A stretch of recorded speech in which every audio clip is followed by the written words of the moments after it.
संगठन तैयार किया ब्राह्मणों ने कि नगरी में बोलवाला तो हमारा है, लेकिन रैदास जी जाति के चमार दुनिया के लोगों में इनकी तूती बोल रही है, बड़ा नाम इनका हो रहा है। तो पढ़ा लिखा कुछ नहीं, ज्ञान ध्यान कुछ नहीं, और दुनिया में इनका बड़ा नाम फैल रहा है। तो दुनिया की निगाहों में इनकी अज्ञानता को, इनकी अज्ञता को हम लोग सिद्ध कर देते हैं। तब दुनिया के लोगों को पता चल जाएगा, अरे हम कहाँ फंसे पड़े थे, इनको तो कुछ नहीं आता है। तो कैसे इनकी अज्ञता सिद्ध की जाए? एक बहुत बड़ा भंडारा का आयोजन करते हैं, और उस भंडारे में आने के लिए सबको आमंत्रित करेंगे। रैदास जी को भी आमंत्रित करेंगे, कबीरदास जी को भी आमंत्रित करेंगे, और जहां भंडारे में लोग प्रवेश करेंगे वहां पर बहुत बड़े प्रकांड चतुर्वेदी ब्राह्मण को बिठाएंगे, और वे ब्राह्मण अंदर में घुसने वाले से चारों वेद के एक एक मंत्र पूछेंगे।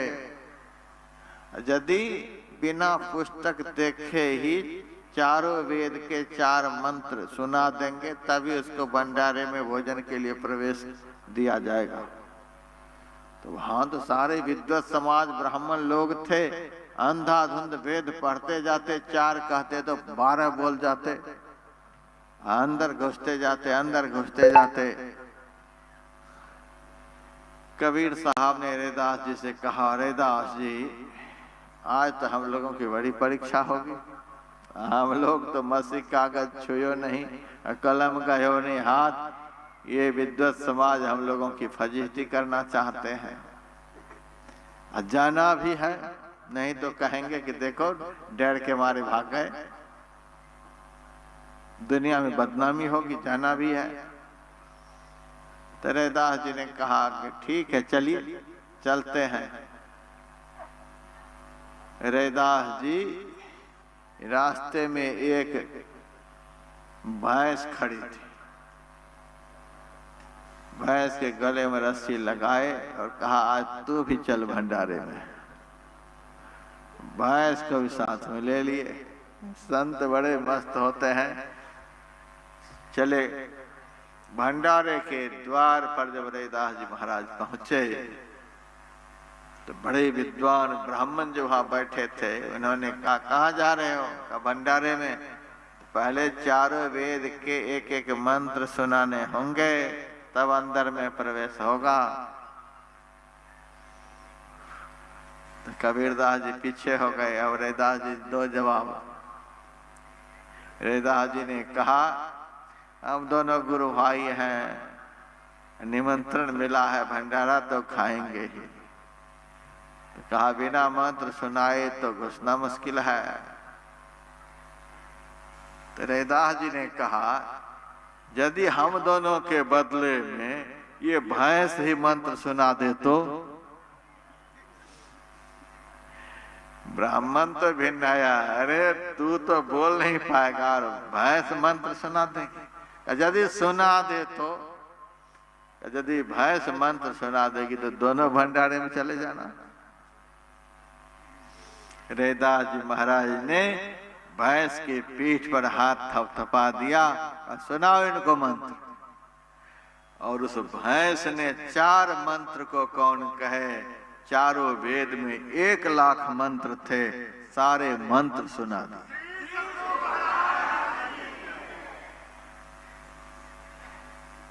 संत को अंदर के उस स्थान का ज्ञान होता है जिस स्थान पर सारी विद्याएं होती हैं, और उस विद्यावंत स्थान का जिनको ज्ञान हो जाता अपने को कौन कहे।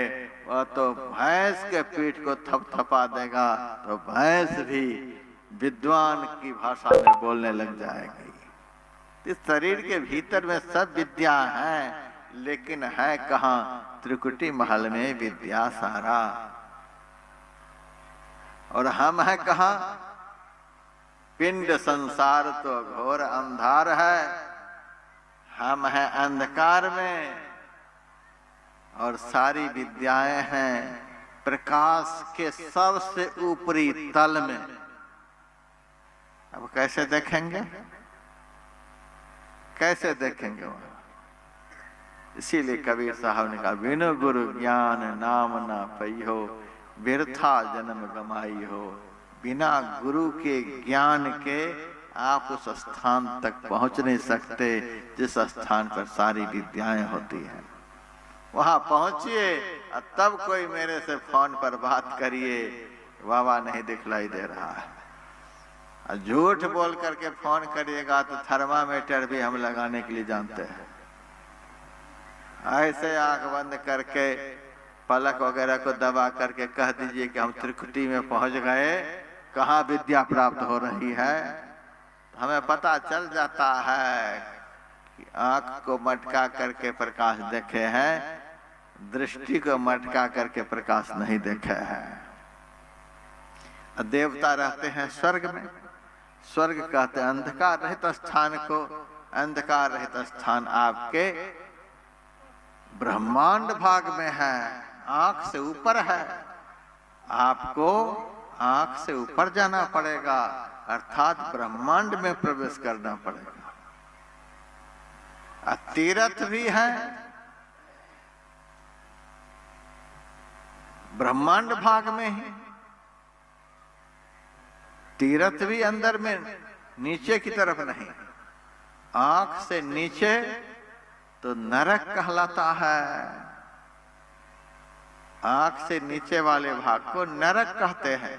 9 दरवाजे 90 दर फीके, रस 10वां अमृत चुई जय।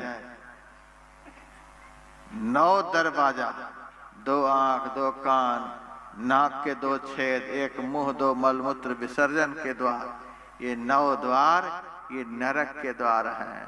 हमारे गुरुदेव ने कहा, तन नव द्वार हो रामा, अति ही मलिन हो ठामा। हम पड़े हैं नरक में और देखना चाहते हैं स्वर्ग के देवता को। हम पड़े हुए हैं अज्ञान में, हम प्राप्त करना चाहते हैं देह स्थित समग्र विद्याओं को। हम पड़े हुए हैं अत्यंत अपवित्र स्थान में और हम देखना चाहते हैं परम पवित्र तीर्थ को। तीर्थ का क्या अर्थ होता है?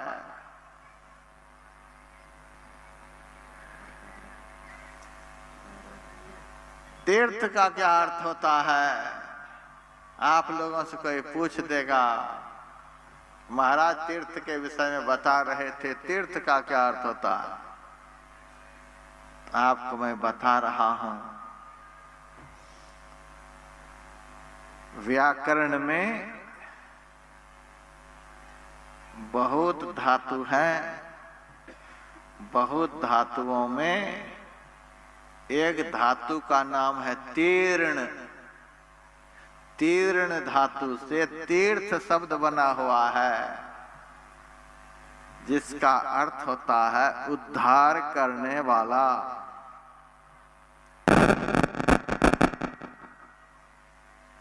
तीर्थ का अर्थ उद्धार करने वाला, वह स्थान जहां जाने से उद्धार हो जाए।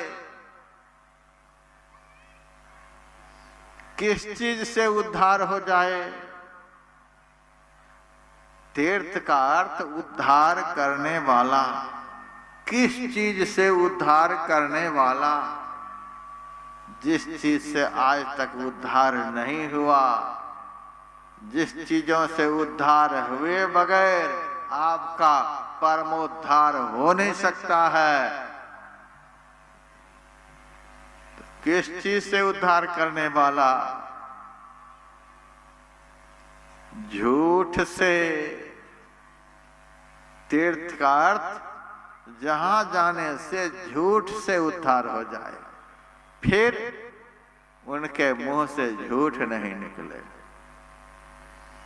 चोरी से उद्धार करने वाला, नशाओं से उद्धार करने वाला, हिंसा से उद्धार करने वाला, व्यभिचार से उद्धार करने वाला, निंदा चुगली से उद्धार करने वाला, अंधकार से उद्धार करने वाला, नौ द्वारों से उद्धार करने वाला, पंच विषयों से उद्धार करने वाला, षड विकारों से उद्धार करने वाला, पंच तत्वों से उद्धार करने वाला, जिसके दर्शन से इन सब से उद्धार हो जाए उसी स्थान को तीर्थ कहते हैं।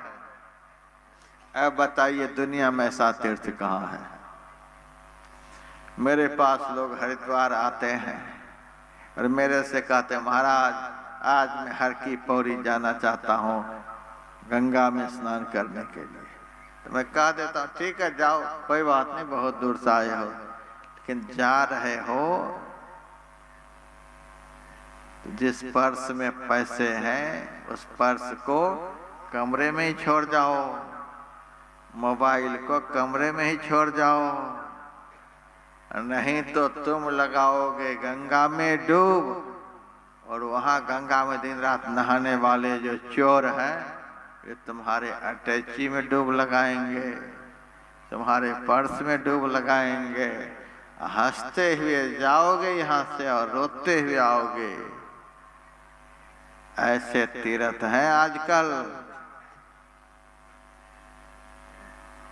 आजकल तो काशी का नक्शा सुनते हैं बदल गया है, हम देखे तो नहीं हैं, लेकिन जब 1984 ईस्वी में कुछ दिनों तक रहकर हम पढ़े थे तो एक बार तो जान हमारी बच गई।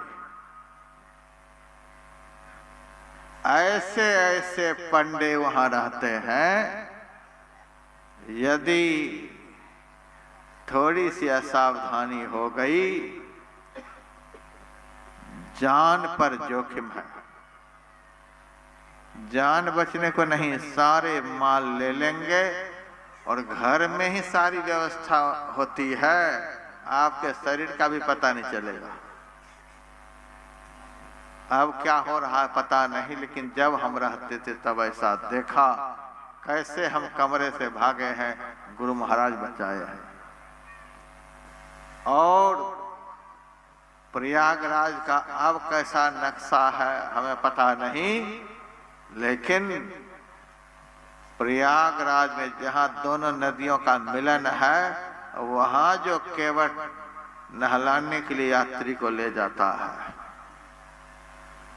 और पंडे भी साथ में होते हैं, मंत्र पढ़ाने वाले।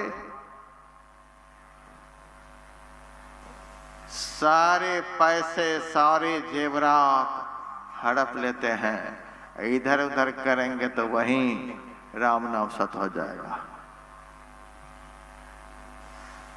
जब मुक्तानंद सरस्वती गए थे वहां तो पंडितों ने कहा महाराज आप यहाँ संकल्प कराओ, तीर्थों में लिया हुआ संकल्प फलित होता है। तो मुक्तानंद सरस्वती ने कहा कि हमारा संकल्प तो पहले ही भगवान ने पूरा कर दिया, तू हमारे संकल्प को पूरा कर दे।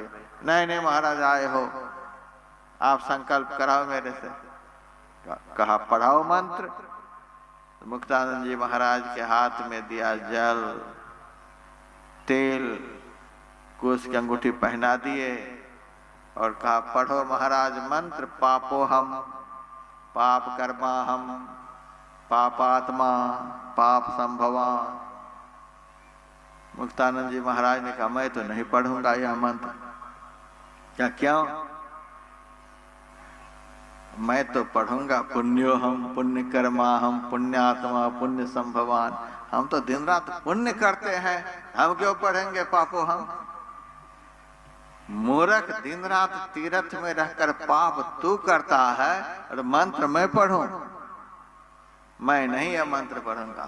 सारी दुनिया के यात्री यहाँ आते, सबको ठग ठग करके मूर्ख बना करके जान माल को लेकर के तू बैठा रहता है और तू मेरे से कहता है मंत्र पढ़ो पापो हम। हम तो यहाँ पुण्य करने के लिए आए हैं, पाप तो तू कर रहा है तीर्थ में। ज्यों काशी तन तजे कबीरा, राम ही कौन निहोरा रे। यदि काशी में मरने से मुक्ति मिल जाती तो राम की खुशामद करने की क्या जरूरत है। लोका मति का भोरा रे।